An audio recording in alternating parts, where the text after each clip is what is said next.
Buenos días, buenas tardes, buenas noches. El día de hoy tenemos recién publicado, gracias me parece que a Goku Saiyajin, ahorita les digo, efectivamente, es una carta gravísima, gravísima, verdaderamente gravísima, de una ex empleada del IFE que revela el día de ayer, el 9 de julio, cómo se cayó el sistema, esto que ya se había documentado también, que sí se comprobó durante las horas en que estaba funcionando el PREP, que se cayó el sistema y mágicamente aparecieron millones de votos para Peña Nieto.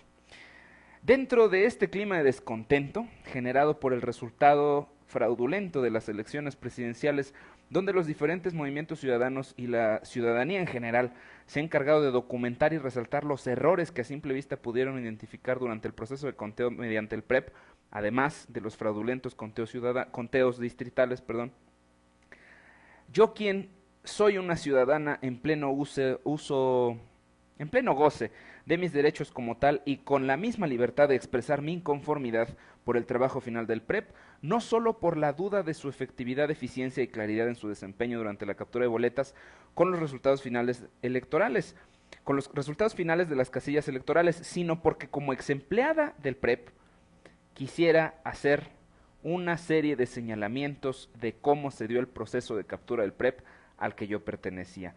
Ojalá podamos localizar a esta persona y que de inmediato se pongan de acuerdo con exigimosdemocracia.org a nivel anónimo como sea, pero es necesario este testimonio para todavía tener más razones para impugnar la elección.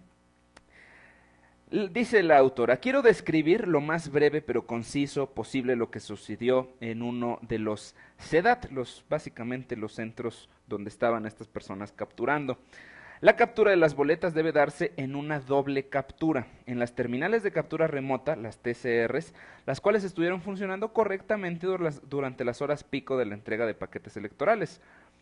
La captura de las boletas se tiene que hacer tal cual se presentan con la cantidad escrita en letra, no con la cantidad escrita en número, ya que los capturistas no debemos ni sacar las actas de los sobres del PREP y mucho menos corregir o capturar otra cantidad, aun y que las cantidades presenten inconsistencias entre el número de votantes y boletas sacadas. Fíjense qué grave, ¿eh? O sea, cómo está el sistema hecho para fallar. La captura de las boletas, lo voy a repetir, se tiene que hacer tal cual se presenta la cantidad escrita en letra, no la cantidad que se ve en número, ya que los capturistas no debemos ni sacar las actas de los sobres del PREP y mucho menos corregir o capturar otra cantidad, aunque las cantidades sean inconsistentes entre el número de votantes y las boletas sacadas de la urna. Durante la captura nos percatamos de la incongruencia del llenado de las actas, pues los votos se repetían, ya que la misma cantidad escrita para coaliciones también fue escrita para el partido de manera individual. Esto es algo que también cualquiera se puede dar cuenta. En infinidad, en miles de casillas se encuentran datos repetidos, de repente 164 para todos, para toda la coalición y también, o sea, para el espacio del partido solito y para los 3 espacios de la coalición o los 2 espacios de la coalición, verdaderamente sin ningún sentido. Y aún y a pesar de esto, nosotros no modificamos los resultados capturados. Se presentaron 17 casillas, de las cuales en algunas faltaba una o todas las actas. Fíjense nada más, 17 casillas donde faltaban una o todas las actas en los sobres destinados al PREP, además de las actas con datos ilegibles que abundaron ya que no entregaron la copia correspondiente del PREP, sino la de los partidos, que es de las últimas copias del paquete. Hay que recordar que también está perfectamente documentado que el PRI estuvo comprando las actas. A los funcionarios de casilla, a los presidentes de casilla, les estaba pagando de 500 a 5,000 pesos por las actas. Esto nos tocó literalmente escucharlo bueno, no está grabado la entrevista, no nos lo permitieron hacer, pero un testimonio de una persona de Tlalnepantla que le pagaron 500 pesos por cada acta que se robara. Miembro, por cierto, del Movimiento de Regeneración Nacional, pero pues el hambre fue canija y la señora traicionó sus propios principios y le vendió al PRI todas las actas que se pudo robar. Para el día 2 de julio,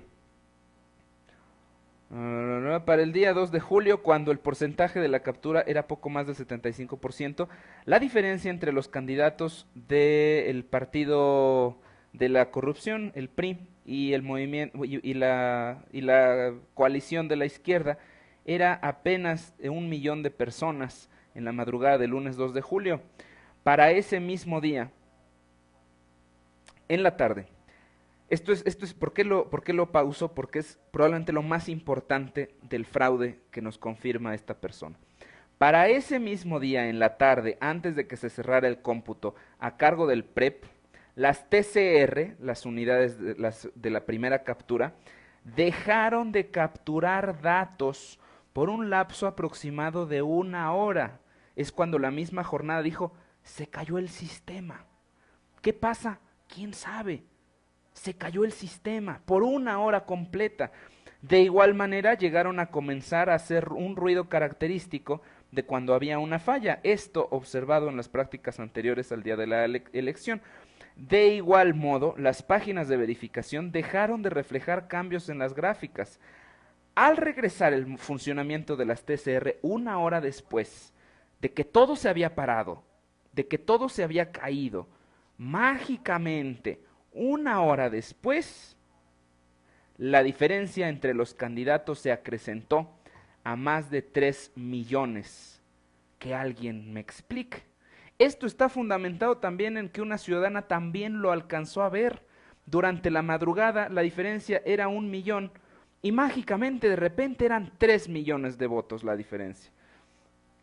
¿Cómo es que si hubo una falla en las terminales, o sea, se dejaron de computar durante 1 hora, que se cayó el sistema, cómo es posible que, y ya llevaba 75% del conteo, de repente mágicamente se cae el sistema como en 1988 y en cuanto vuelve a funcionar el sistema aparecen los 2 millones de votos que reportaba esta ciudadana desde la misma mañana del 2 de julio, coincidiendo por completo con esta teoría, con esta hipótesis, con esta verdad de cómo está totalmente manipulado el PREP y en base al PREP es el fraude electrónico. ¿Cómo se acumularon tantos votos si las terminales estaban apagadas? Durante 1 hora apagadas y mágicamente aparecieron 2 millones de votos. De ahí en adelante, el porcentaje entre uno y otro permaneció siempre con la diferencia de 6 a 7%, de la cual ya no pudo alcanzar el candidato López Obrador, puesto que el porcentaje de captura total a nivel nacional ya no haría posible aún y que todos los votos fueran para este candidato, al menos dar un empate virtual, pues la diferencia era demasiado marcada.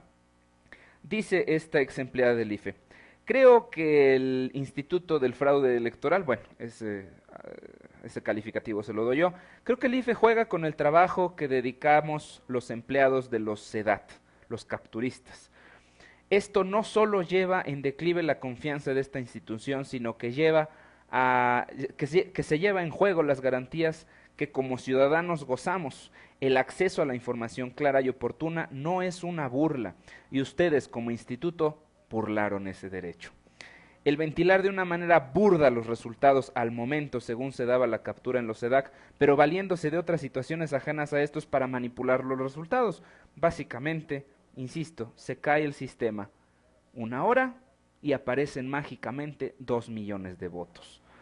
Es indignante que las instituciones públicas creadas después de una revolución para beneficiar al país y crear un México de instituciones que permitieran la transición del poder de manera ordenada y sin uso de violencia, sean las mismas que hoy en día generan el desorden en este proceso, que sean las encargadas de organizar elecciones ficticias que disfracen la democracia de toda una nación, violando su soberanía y olvidando los principios rectores de la certeza, legalidad, independencia, imparcialidad y objetividad.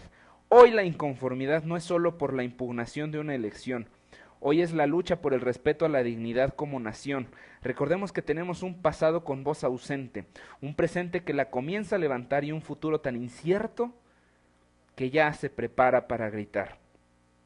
Espero que esta carta sea de apoyo y ayuda a aquellos como yo estamos cansados de México de hoy y que espera estar a tiempo para rescatar este país. Nota: Esta carta se presenta en México con la totalidad de impugnaciones a la elección presidencial y se publica en el blog de Don Memphis, el sendero de fecal1.blogspot.com.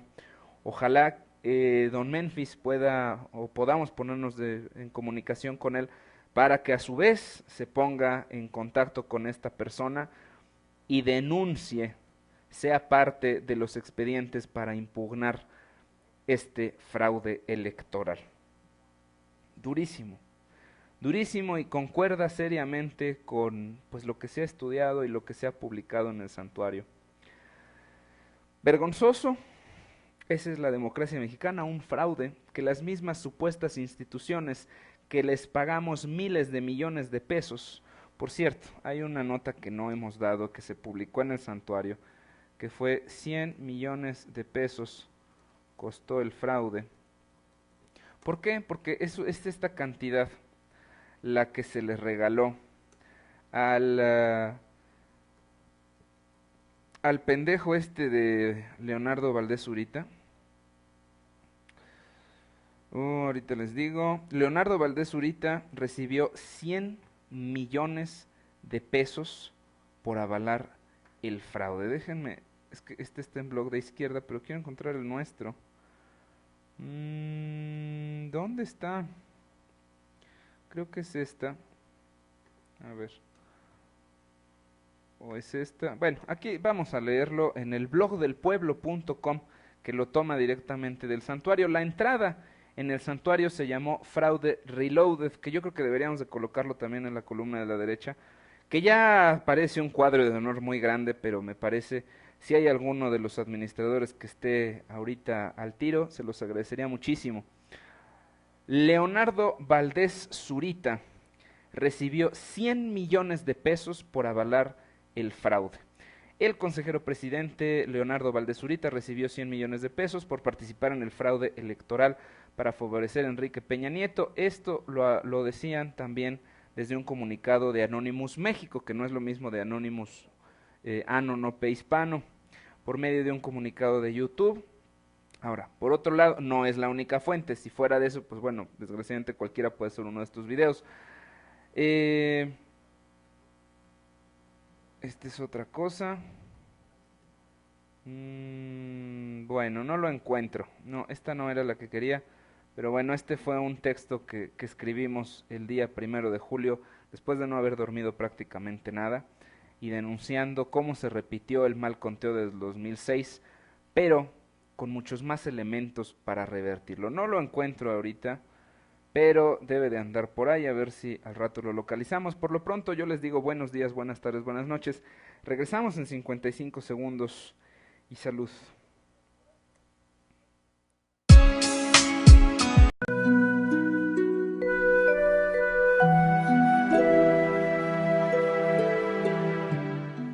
Buenos días, buenas tardes, buenas noches. El día de hoy tenemos recién publicado, gracias me parece que a Goku Saiyajin, ahorita les digo, efectivamente, es una carta gravísima, gravísima, verdaderamente gravísima, de una ex empleada del IFE que revela, de acuerdo con exigimosdemocracia.org, a nivel anónimo como sea, pero es necesario este testimonio para todavía tener más razones para impugnar la elección. Dice la autora, quiero describir lo más breve pero conciso posible lo que sucedió en uno de los CEDAT, básicamente los centros donde estaban estas personas capturando. La captura de las boletas debe darse en una doble captura. El día de ayer, el 9 de julio, ¿cómo se cayó el sistema? Esto que ya se había documentado también, que sí se comprobó durante las horas en que estaba funcionando el PREP, que se cayó el sistema y mágicamente aparecieron millones de votos para Peña Nieto. Dentro de este clima de descontento generado por el resultado fraudulento de las elecciones presidenciales, donde los diferentes movimientos ciudadanos y la ciudadanía en general se han encargado de documentar y resaltar los errores que a simple vista pudieron identificar durante el proceso de conteo mediante el PREP, además de los fraudulentos conteos distritales, yo quien soy una ciudadana en pleno en pleno goce de mis derechos como tal y con la misma libertad de expresar mi inconformidad por el trabajo final del PREP, no solo por la duda de su efectividad, eficiencia y claridad en su desempeño durante la captura de boletas con los resultados finales electorales, con los resultados finales de las casillas electorales, sino porque como ex empleada del PREP quisiera hacer una serie de señalamientos de cómo se dio el proceso de captura del PREP al que yo pertenecía. Ojalá podamos localizar a esta persona y que de inmediato se pongan de